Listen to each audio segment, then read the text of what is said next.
हम लोग पढ़ेंगे मोललता को, जिसको हम लोग स्मॉल एम से लिखते हैं। यहाँ इस सांद्रता में भी हम लोग हर को एक करके इसकी परिभाषा लिखते हैं। यहाँ इसके फॉर्मूले में ऊपर विलेय है, नीचे विलायक है।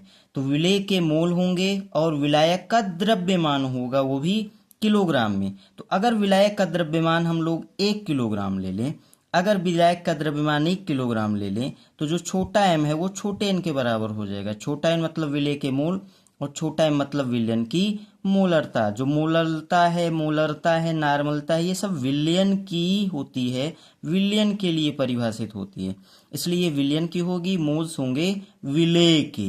तो परिभाषा लिखेंगे हम लोग, हमने हर को 1 कर दिया, मतलब विलायक के द्रव्यमान को 1 kg ले लिया, तो जो मोललता है वो किसके बराबर हो गया, विलेय के मोल्स के बराबर। तो हम लोग लिखेंगे 1 किलोग्राम विलायक में घोले गए विलेय के मोलों की संख्या को उस विलयन की मोललता कहते हैं। मात्रक के लिए देखो, ऊपर मोल है, नीचे किलोग्राम है, मोल प्रति किलोग्राम, या इसी को मोलल पढ़ते हैं हम लोग, इसी मात्रक को। अब देखना, मोललता को भी स्मॉल एम से लिखेंगे और इसके मात्रक को भी स्मॉल एम से लिखेंगे।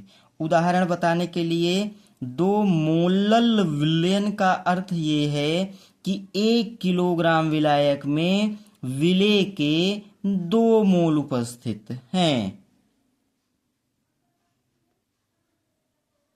जैसे यहाँ परिभाषा लिखी हुई है कि विलायक के 1000 ग्राम या 1 किलोग्राम में घुलित या घोले गए या उपस्थित विलेय के मोलों की संख्या को विलयन की मोललता कहते हैं। मोललता की इकाई मोल प्रति किलोग्राम या मोलल होती है। ये है मोललता का फॉर्मूला। उदाहरण के लिए, 1 मोल प्रति किलोग्राम या फिर मोलल बोल दिया जाएगा इसी को, KCl का जलीय विलयन का अर्थ ये है कि 1 मोल KCl को 1 किलोग्राम जल में घोला गया है। ये भी बोर्ड में पूछा गया है।